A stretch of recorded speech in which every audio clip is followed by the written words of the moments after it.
Bonsoir à tous, nous sommes ensemble pour notre émission politique ce soir. Nous partons du côté de la ville des Abîmes, mais nous partons aussi du côté de la région Guadeloupe avec notre invité Olivier Servat. Bonsoir et merci d'être avec nous, Olivier Servat. Bonsoir Madame Boissy, bonsoir aux téléspectateurs de Canal 10.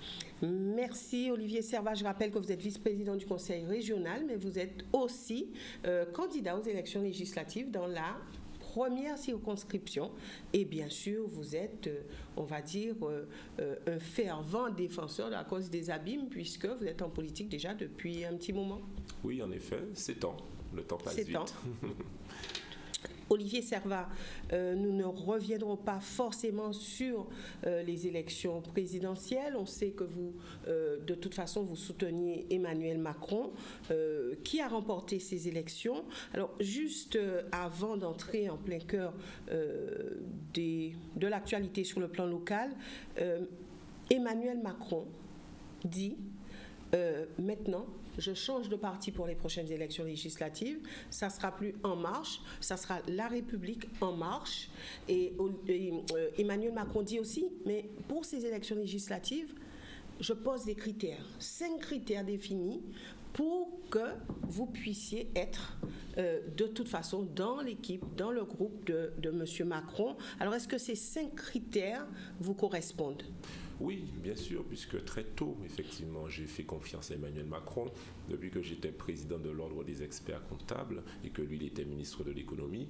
Je l'ai rencontré, j'ai compris qu'il avait un pragmatisme actif qui permettait de trouver des solutions aux problématiques des experts comptables, des avocats, des huissiers, des notaires, des personnes en général, des corporations compliquées. Il a réussi et depuis lors, il m'a convaincu. Et très tôt, depuis 7 mois, je suis allé à son QG, petit QG de la Tour Montparnasse pour lui dire: quoi qu'il arrive, M. Macron, je voterai pour vous.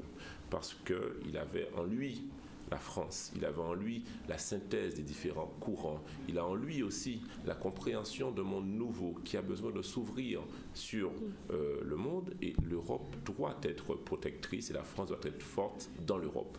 Alors nous avons gagné avec le président Chalus, avec le président Losbar, avec le GUSC, avec mon mouvement Écosem, mais avec d'autres qui nous ont rejoints pour pouvoir porter une alternative ambitieuse pour la France. Maintenant, effectivement, vous avez raison, une autre phase s'ouvre pour pouvoir mettre à bien ces réformes. Il faut pouvoir avoir la capacité de décider, donc un gouvernement. Et pour gouverner, il faut une majorité à l'Assemblée nationale, d'où l'importance, dans un mois déjà, de l'élection législative des députés pour permettre au président Macron de pouvoir impulser cette dynamique qu'il a envie de faire. Quels sont ces critères ? Il faut ne pas avoir été condamné. Oui. Il faut aussi... Probité. Oui, ça c'est la moindre des choses. Il faut une parité homme-femme. Il faut une parité personnes en politique, personnes de la société civile. Il faut, c'est important ça, s'engager sur ces 8 ou 10 réformes fondamentales qui composent le cœur du programme d'Emmanuel Macron, s'engager à les voter. Et pour le reste, les députés seront libres de pouvoir, en fonction de leurs sensibilités respectives, pouvoir avoir un avis qui puisse diverger. Donc ces critères me conviennent tout à fait. D'ailleurs, il dit aussi efficacité, clarté. Il dit aussi que de toute façon, il est très ouvert, et ça on l'a vu lors de la campagne des élections présidentielles. Il dit oui, je suis d'accord, mais toutes les sensibilités peuvent venir et m'accompagner dans ce combat des élections législatives. Par contre, personne ne pourra se dire, par exemple, socialiste et en même temps sur La République En Marche. Donc il faudra faire quand même un choix et porter les valeurs, en tout cas porter les projets d'Emmanuel Macron pour ces élections. Alors est-ce que ce n'est pas une difficulté en soi ? De toute façon, il y a 2 temps dans cette élection législative. Il va d'abord essayer de faire le maximum de voix dans son parti, La République En Marche. Ça c'est clair, c'est normal, puisqu'il a besoin d'un socle. Et si d'aventure il n'arrivait pas à obtenir cette majorité absolue, il devra composer, coaliser. Mais il dit, je veux bien les LR, je veux bien le PS, je veux bien le centre. Et pour l'heure, il y a un seul parti qui peut dire oui, je vais mon parti sera porté au niveau de cette élection législative, mais aussi le parti de M. Macron, c'est François Bayrou qui a rejoint donc Emmanuel Macron. Alors ça sera MoDem. et La République En Marche. En tout cas, c'est la seule dérogation faite par M. Macron. C'est ça, puisqu'ils ont, souvenez-vous, à l'époque, M. Bayrou est arrivé à un moment donné où la campagne d'Emmanuel Macron patine un petit peu, il a donné un coup de boost, et c'est vrai que les investitures sont des co-investitures MoDem, La République En Marche. Donc, nous allons viser à avoir le maximum de députés dans un premier temps, et puis après, si d'aventure nous ne sommes pas en mesure d'avoir cette majorité absolue, il faudra bien évidemment discuter, coaliser, composer avec d'autres groupes constitués, et ce sera le moment de pouvoir se comprendre sur l'essentiel pour la France. Et je crois que ce soit les républicains, que ce soit les socialistes, que ce soit les forces progressiste et démocratique française, on trouvera un consensus parce qu'aujourd'hui, on a besoin d'unité pour la France. Mais sur le plan local, il y aura quand même une difficulté puisque beaucoup de candidats pour ces élections législatives réclament leur part dans cette élection de M. Macron. Beaucoup disent, moi j'ai soutenu Emmanuel Macron, donc ça a été mon candidat, donc je l'ai porté, donc quelque part je peux aussi profiter du fait qu'il a été élu. De toute façon, ceci sera réglé dans la semaine, puisque demain, nous avons la position de La République En Marche qui va investir les 577 députés. Et puis dimanche, concomitamment, nous avons le congrès du GUSR avec le président Chalus, avec Olivier Servat et toutes les autres forces politiques qui vont se prononcer sur qui aura l'investiture donc GUSR En Marche pour pouvoir porter les couleurs. Enfin, pour vous, il n'y a pas d'ambiguïté puisque très tôt, il a été dit que vous êtes quand même le candidat du GUSR. Oui, effectivement, je suis le candidat du GUSR avec ma coéquipière, Marlène Miraculeux-Bourgeois, maire de Capesterre de Marie-Galante, 3 fois maire, une dame de caractère, une dame de parole, une dame où en 30 ans de carrière politique, il n'y a pas eu une ombre au tableau, pas de casserole, une dame qui a été présidente de la communauté de communes, donc une dame qui m'a fait confiance, je lui rends hommage aujourd'hui parce qu'il fallait le faire. En général, les maires parfois rechignent à être suppléant de quelqu'un qui n'est pas maire. Elle m'a fait confiance parce qu'elle a vu en moi une volonté d'agir pour le pays. Et oui, effectivement, on pourra, avec toute cette belle équipe, pouvoir donner à Emmanuel Macron, nous l'espérons, 4 députés pour pouvoir porter haut les couleurs de la Guadeloupe. Et d'ailleurs, je fais une proposition, je l'ai déjà faite, il est important de pouvoir créer un groupe d'hommes à l'Assemblée nationale. Ce n'est pas une idée neuve. Lucette Michel-Chevrier a essayé avant moi, Victorin Lurel a essayé avant moi. Ça n'a pas fonctionné, mais je crois que parce que les partis traditionnels étaient forts à l'époque. Les socialistes étaient forts, les LR étaient forts, et donc ils imposaient de pouvoir à ce que chacun des 27, tenez-vous bien Evelyse, 27 députés ultramarins. Si on arrive à créer ce groupe, eh bien on pourra peser sur les décisions pour défendre l'outre-mer et pour que justement, par exemple, le budget de l'outre-mer qui est aujourd'hui à 2 milliards d'euros depuis 10 ans, qui n'a pas bougé, alors ils font semblant, que ce soit la droite et la gauche, ils font semblant en nous disant c'est bien, il fait beau, il fait chaud, vous avez un beau potentiel, mais pour l'instant, le compte n'y est pas. 70 000 chômeurs, 30% des personnes au chômage, ça n'est pas satisfaisant. 60% des jeunes de moins de 25 ans au chômage, ça n'est pas satisfaisant. Un niveau de vie inférieur de 30% à la métropole, ça n'est pas acceptable à un moment donné. Donc, ce groupe outre-mer pourra avoir des moyens financiers, avoir des moyens humains, avoir des représentations dans les commissions importantes et pouvoir peser sur les décisions parce que la politique, c'est un rapport de force. Olivier Servat, vous avez 40 ans. 43 ans, Evelyne. 43 ans. Oui, 43 ans. Ne me dites pas que je suis trop jeune. 40, alors, attendez, j'allais y arriver. Vous avez 43 ans. Nous avons un président de la République qui aura en fin d'année, en décembre, 40 ans. Alors, est-ce que l'élection d'Emmanuel Macron vous donne plus d'assurance en politique? Qu'est-ce que ça suscite déjà chez vous de voir un président jeune à la tête d'un pays comme la France? C'est important, on l'avait déjà vu en Grande-Bretagne, et puis c'est depuis le Cid, Corneille le disait, aux âmes bien nées, la valeur n'attend point le nombre des années. Et parfois, on avait tendance à penser que tant qu'on n'avait pas atteint des âges avancés, qu'on n'avait pas éculé tous les postes politiques, on n'était pas à même de pouvoir prétendre à des magistratures sérieuses. On m'avait même dit à l'époque, j'avais 40 ans, que j'étais trop jeune pour briguer la ville des abîmes. 60 000 habitants aujourd'hui. Le président Macron est président de 67 millions de Français. Donc, il est important. À lui seul, il fait évoluer les codes, il fait évoluer les critères. Et aujourd'hui, alors, il bouscule tous les tabous quelque part. Quand on regarde Emmanuel Macron, sa vie, etc., c'est vrai que beaucoup de tabous tombent avec lui. C'est un homme fascinant. C'est un homme qui est né sous une bonne étoile, visiblement, et la France le lui a bien rendu. Aujourd'hui, je suis sûr qu'il rendra à la France tout le bonheur que la France lui a donné. Et je suis sûr, pour l'avoir rencontré personnellement, pour avoir été le responsable du programme Guadeloupe, de sa vision d'homme, eh bien, je suis sûr qu'il a une envie de faire avancer les choses concrètement. Et ce n'est pas le candidat des riches, non. Il défend les petites retraites, plus de 100 euros. Il défend les salariés qui touchent moins de 1 800 euros en leur permettant d'avoir une augmentation de 500 euros par année. Il défend ceux qui ont du mal à avoir une mutuelle parce qu'il permettra de rembourser à 100% les frais dentaires, les frais oculaires, les frais auditifs. Donc c'est celui aussi qui propose d'exonérer 80% des personnes de la taxe d'habitation. En général, c'est une taxe qui prend un mois de salaire, c'est insupportable. Donc c'est Vous lui faites confiance à 100%?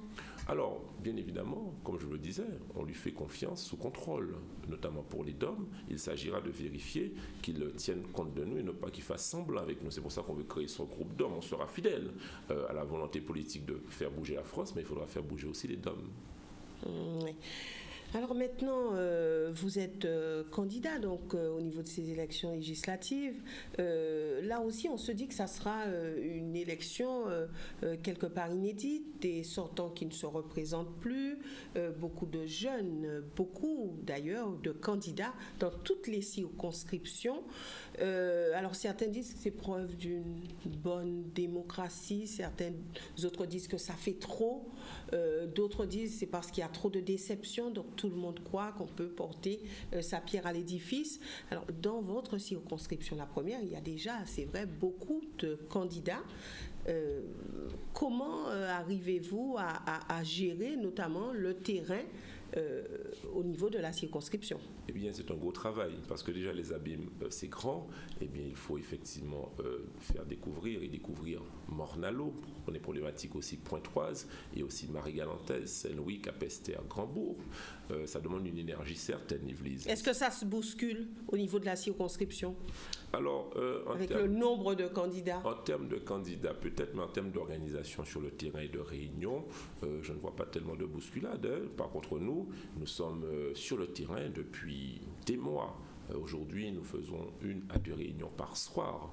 J'étais tout à l'heure à la cour Montella, une cour où la rénovation urbaine a été complètement zappée, où on fait croire à ces personnes qui souffrent dans toutes ces cours, de la cour Ferrand à la cour Montbruno, en passant par le Mont-Fleurette, que la rénovation urbaine va passer. C'est faux, pas avant 8 à 10 ans. Ces personnes sont dans des situations insupportables. Il est important que le député puisse faire accélérer ces lois-là. Et donc sur le terrain, nous sommes présents avec des forces regroupées aux abîmes, les forces regroupées à Pointe-à-Pitre aussi. Nous avons rassemblé toutes les forces alternatives. Nous avons la mairesse de Capesterre de Marie-Galante. Sûrement, nous serons les seuls à avoir une suppléante de Marie-Galante. Et nous avons à Morne-à-l'Eau une équipe très organisée. Ça veut dire que nous sommes à la découverte, à l'écoute pour construire un programme précis que l'on va présenter d'ailleurs le 21 mai à Pointe-à-Pitre. Donc nous sommes au travail. Nous sommes là pour dire à la population qu'elle mérite mieux que le député qu'elle a eu pendant 3 mandatures, absent, dernier député de France, qui aujourd'hui a double candidat, qui lui-même dit qu'il va faire aussi bien que son mentor. Ça m'inquiète beaucoup. Donc aujourd'hui, on a besoin de personnes sérieuses, organisées, autonomes, qui peuvent parler par elles-mêmes sans qu'on puisse leur dicter leur texte ou bien leur communiquer, et être des personnes responsables et déterminées pour proposer des choses à la Guadeloupe et à la première circonscription. Olivier Servat, de toute façon, nous aurons l'occasion de nous revoir puisque nous aurons des émissions sur ces élections législatives. Alors, au-delà, vous êtes vice-président de la région Guadeloupe, des rumeurs circulent qu'il y aurait quelques problèmes au niveau de la région, au sein de l'organisation notamment administrative et technique. Alors, qu'est-ce qui se passe réellement? Eh bien, ce qui se passe, c'est que nous sommes au travail, Yvelise. Ça veut dire que nous avons pris le temps. Le président Chalus et son équipe, nous sommes des hommes et des femmes organisés et prudents. Nous sommes arrivés, et vous savez, pour mener à bien une politique régionale, il faut s'appuyer sur les fonctionnaires en place, des gens de grande qualité. D'ailleurs, moi je l'ai observé. Malgré tout, on ne peut pas continuer parce que dans certains domaines, il fallait améliorer les choses. On a pris le temps, quasiment 1 an et demi. D'ailleurs, d'aucuns trouvaient que ça prenait trop de temps, qu'il y avait un immobilisme, qu'on avait laissé les choses en place. Pas du tout. On a pris le temps d'observer le fonctionnement de chacun des services. Aujourd'hui, il y a une volonté de réorganiser, une volonté assumée. Alors, par quoi passe cette réorganisation? Eh bien, ça passe par, tout d'abord, les fonctionnaires chargés de cela ont rencontré l'ensemble des cadres, l'ensemble des responsables, l'ensemble des directeurs et des chefs de service. C'est beaucoup de travail pour identifier avec elles, ces personnes, ce qu'elles voulaient faire, ce qu'elles ne voulaient pas faire et où est-ce qu'on pouvait les mettre au mieux pour qu'elles soient le plus efficaces possible. Bien évidemment, Yves-Lise, dans une réorganisation, quand il y a changement, il y a quelques menaces identifiées par certains, pas beaucoup, une petite dizaine sur 300 personnes. Il faudra donc au cas par cas, être humain, trouver des solutions pour que chacun trouve sa place, mais bien évidemment, réorganiser, ça n'est pas laisser les choses en l'état. Et forcément, ça crée quelques déceptions, mais très clairement, aujourd'hui, ce ne sont que des rumeurs. Il n'y a jamais eu de mouvement de grève ou de débrayage à la région. Tout se passe pour le mieux, mais il y a des situations... Comment calmer ces personnes? Comment trouver une solution à cela? En étant humain, en les rencontrant, en trouvant avec elles les solutions au mieux pour qu'elles puissent trouver leur place et que la collectivité puisse trouver son compte. Donc on fera les choses comme il faut, avec humanité, mais dans l'intérêt des Guadeloupéens. Olivier Servat, alors, autre question, est-ce que ça fait partie aussi des rumeurs, le fait que Henri Chalus soit pressenti pour être ministre de M. Macron? Ce serait légitime pour ma part. Pourquoi ? Parce que nous avons été quand même, Henri Chalus et son équipe, nous avons été la première région de France à soutenir le président Macron. C'était en décembre, vous vous souvenez. Le président Macron est venu notamment à Ecosabim découvrir les plaisirs et la culture guadeloupéenne en chantant. On l'a vu à Joua Tradition. Oui, il est venu à Joua Tradition, à Bimao. Effectivement, c'était une très belle expérience. La veille, il était à Ecosabim, en chantant, dansant, mangeant, enfin, Noël. Et il a bien aimé cette tradition. Il m'a dit qu'il compte revenir. Mais nous étions les premières régions. Ça pèse une région, parce qu'il n'y a guère que 13 régions aujourd'hui. Le président Chalus, aujourd'hui, s'est engagé fortement. Et s'il y avait un Domien qui devait être ministre, ce serait bien lui. Quel ministère lui conviendrait? Ah, ça, c'est vrai que le ministre ou le secrétaire d'État est nommé par le Premier ministre sous instruction du président de la République. Donc cela, ce sont des choses qui me dépassent. Alors, M. Macron dit, j'ai déjà le nom de mon Premier ministre. Est-ce qu'il y a eu des fuites? À mon niveau, non. On peut faire des hypothèses. Moi, je crois que... je fais des hypothèses qui ne concernent que moi. Je pense à M. Bayrou. Parce que... M. Bayrou? Oui, pourquoi? Parce qu'il a été en alliance très tôt avec le mouvement En Marche. C'est un homme du centre droit. Emmanuel Macron est plutôt du centre gauche. Ce serait équilibré. Il a permis à Emmanuel Macron de faire une belle campagne. Il lui a permis de gagner aussi. C'est un homme d'expérience posé. Moi, c'est mon hypothèse, mais elle n'est basée que sur mon sentiment propre. Il parle d'hommes et de femmes de la société civile aussi. Comment? Et puis, il dit qu'il veut rénover. Alors, est-ce que M. Bayrou fait partie, justement, de ces hommes politiques neufs, de ces jeunes-là? Comment aborder la question Bayrou? La nouveauté n'est pas qu'une question d'âge. Il y a des personnes de certain âge qui sont extrêmement novatrices. Et Bayrou est de celle-ci. Pourquoi? Il a essayé ce qu'aujourd'hui M. Macron a réussi. Il avait essayé de casser les codes droite-gauche. En 2007, il avait fait un beau score avec sa vague orange. Il n'a pas réussi à aller jusqu'au bout. Emmanuel Macron a fait quoi? Il est parti du bout de Mélenchon jusqu'au bout de Fillon et il a dit que voilà, il n'y a pas des bonnes idées à droite et des mauvaises idées à gauche, il y a des bonnes idées tout court et que les partis ne sont qu'une partie de la solution. Et c'est ainsi qu'il a pu transcender les partis et dire qu'on a besoin de rénover la France. Aujourd'hui, M. Bayrou a eu cet avant-gardisme et cette clairvoyance depuis des années. En ce sens, c'est un homme neuf dans ses idées. Et donc, il mériterait, à mon sens, d'être le Premier ministre parce que c'est un homme équilibré, qui a déjà montré ses compétences, notamment au ministère de l'Éducation. Oui.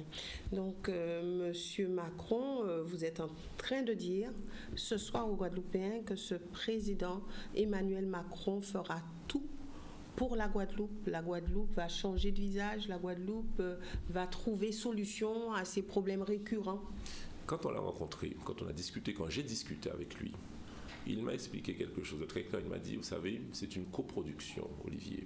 Il faut que l'État français propose, il faut que les Guadeloupéens proposent. Et je peux vous dire qu'il est extrêmement ouvert. Par exemple, il est ouvert sur les problématiques d'énergie renouvelable. Il veut pouvoir mettre une loi ou permettre de faire renaître ce qu'on appelle la défiscalisation. Mais est-ce qu'il y a, je vais dire, est-ce que c'est novateur? Est-ce que cette proposition-là, on va dire, est innovante? Aujourd'hui, quand on voit les injonctions de la COP 21 et de la COP 22, il n'y a pas le choix.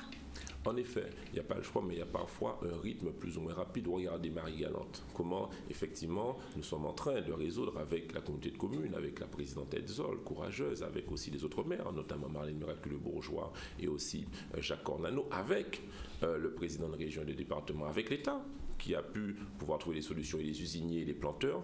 Il est important de pouvoir dire que d'abord, il faut sauvegarder notre planète, sauvegarder notre environnement, sauvegarder notre lieu non pollué tel que Marie-Galante ou les autres. Bien évidemment, l'écologiste, c'est un pan, mais il y a d'autres pans. Par exemple, sur le domaine de la diplomatie, Yves-Lise, nous sommes aujourd'hui en Guadeloupe impuissants. Pour discuter avec la Dominique qui est tout près de nous, nous devons monter au Quai d'Orsay, ministère des Affaires étrangères, qui va discuter avec le ministère de l'Intérieur. Ils vont éventuellement se mettre d'accord pour descendre à la préfecture et éventuellement permettre au président de région de commencer à discuter avec la Dominique. Le président Macron m'a dit quoi? Il m'a dit, non, je suis d'accord à ce que la région ait une habilitation dans le domaine de la diplomatie. C'est extraordinaire. Pourquoi aujourd'hui nous ne pouvons pas être membres associés de la FIFA dans le football, qui est la plus grosse fédération sportive de Guadeloupe? Ça permettrait quoi? Ça permettrait d'avoir 1 à 2 millions d'euros supplémentaires par année.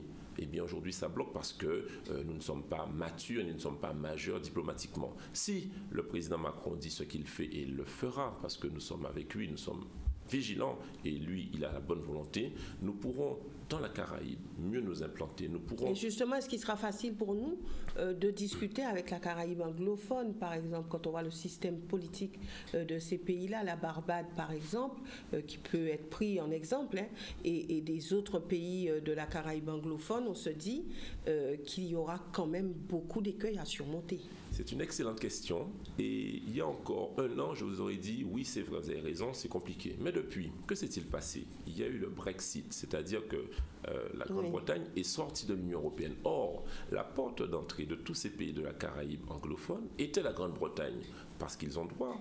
Ils ont accès à des fonds européens. Aujourd'hui, ces pays sont extrêmement inquiets. Mais ce sont des pays qui, justement, sont sous le système de Westminster. Oui. Donc, on sait bien comment ça fonctionne chez eux. Oui, c'est-à-dire qu'aujourd'hui, ils avaient quand même droit à accès à des fonds européens, mais ils passaient par l'Union, par la Grande-Bretagne. Aujourd'hui, qu'est-ce qu'ils nous disent? Ils commencent déjà à frapper à la porte de la Guadeloupe et de la Martinique en disant « Vous êtes notre porte d'entrée vers l'Europe, aidez-nous ». Coopérons ensemble. Et nous avons un champ extraordinaire de pouvoir, à ce moment-là, ouvrir les portes de la Caraïbe vers l'Europe. Et là, on pourra commencer à converser en anglais ou en espagnol. Aujourd'hui, l'équipe du président Chalus, nous disons que nous sommes déterminés à faciliter tout projet, je le dis bien, tout projet qui vise à vouloir améliorer la langue française ou anglaise ou espagnole dans la Caraïbe. Ça permettra, on ne peut pas accepter que nous sommes entourés d'anglophones et d'hispanophones et que nous sommes parfois incapables de parler leur langue. On va faciliter cela par tout projet qui vise à améliorer la pratique de ces langues. Donc on peut se dire que la région est en marche. Oui, la région est en marche, la région est en route, la région est déterminée avec un chef d'équipe, une belle équipe organisée, une équipe qui a inspiré le président Macron, une équipe plurielle, qui travaille bien. On nous avait prédit une explosion avant même la fin de la campagne. Aujourd'hui, ça fait un an et demi et nous travaillons en bonne harmonie, tout se passe bien, les dossiers avancent, il faut faire certains dossiers avancer plus vite, notamment ceux des fonds européens, mais nous sommes déterminés. Et le chômage a baissé. Dans ma commission développement économique, le chômage en 2016 a baissé de 2% et le chômage des jeunes de 3%. Ce n'est pas que la région, ce n'est pas que la commission développement économique, mais c'est aussi la région qui est chef de file dans le développement économique. Donc, nous sommes au travail déterminés à tous les niveaux, régionaux, législatifs ou gouvernementaux d'agir pour la Guadeloupe. Donc vous avez un train d'avance sur les autres candidats pour la circonscription, on peut dire ça? Les électeurs trancheront le 10 mai. Moi, je travaille au quotidien avec mon équipe et nous sommes déterminés à porter le meilleur projet pour la circonscription. Merci Olivier Servat, merci aussi à vous téléspectateurs de nous avoir suivis. Nous nous retrouvons demain pour une autre émission politique. Excellente soirée à tous.